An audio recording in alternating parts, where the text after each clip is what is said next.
What is up YouTube, and welcome to this Jupiter's Legacy video all about Blue Bolt. Sadly, there was only so much time for the show to explore the union in the past and the present. But if the show continues on the merging of Legacy and the prequel Jupiter's Circle, then we should see more of, in my opinion, the most interesting part, the first adventures of the super team.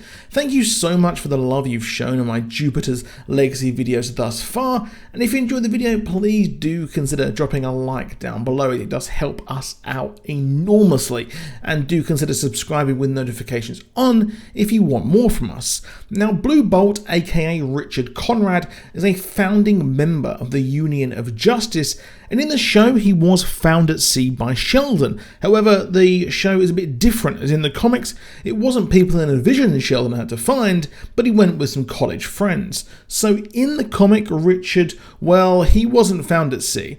In the show, he was the victim of a shipwreck, having lost his lover. However, in both the show and the comic, he was actually a doctor. The comic explains how he was a doctor of neonatal surgery in Los Angeles' St. Thomas Presbyterian Hospital. Most of this story is actually told in Jupiter's Circle, where we see him with his iconic power rod.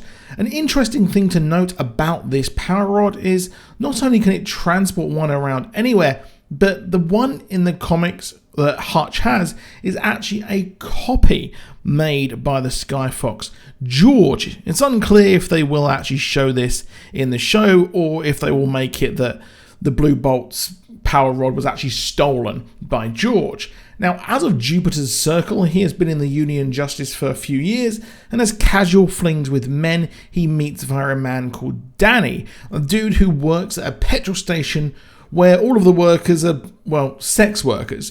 It's very much like the Ryan Murphy show Hollywood on Netflix.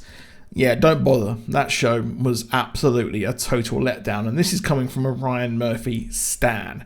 He's in the closet and hides his sexuality from his teammates, making up that, well, he's off to date women only. Well, he meets men in parks for hookups, and one time he even almost got caught.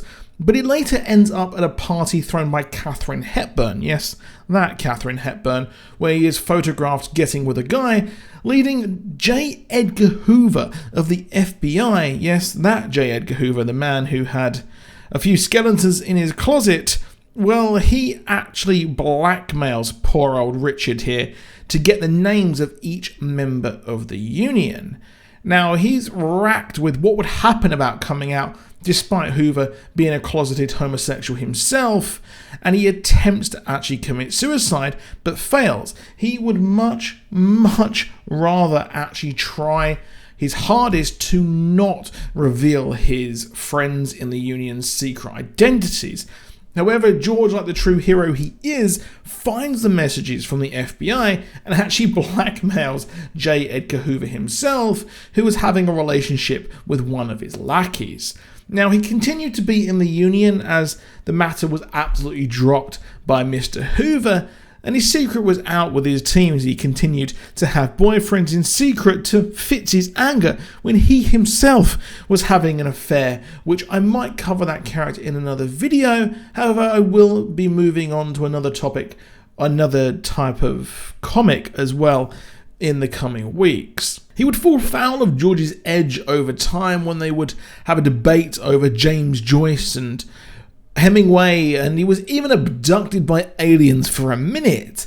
However, he would later also fall foul of Dr. Hobbs, a villain who claims to steal superheroes' powers with guns and has lackeys who have different genius scientist names blazed across their turtlenecks. And I have to say, someone who can pull off a turtleneck is an absolute flex.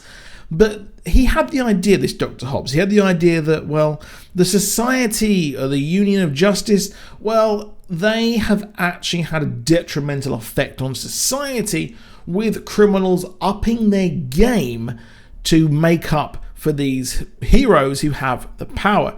He believes that this upping of the game with the villains could lead to a possible end of the human race in 2016. And this guy would then go on to take out pretty much all of the Union of Justice. However, the Skyfox would intervene and save the day. You can check out what happened to George the Skyfox in my video on him on my channel, but George later did fight the Union, with Blue Bolt actually trying to take the side of the Union. Later, while on the run, George in 1991 would make his son Hutch a copy of the Power Rod, and then Blue Bolt went with the rest of the Union to apprehend him.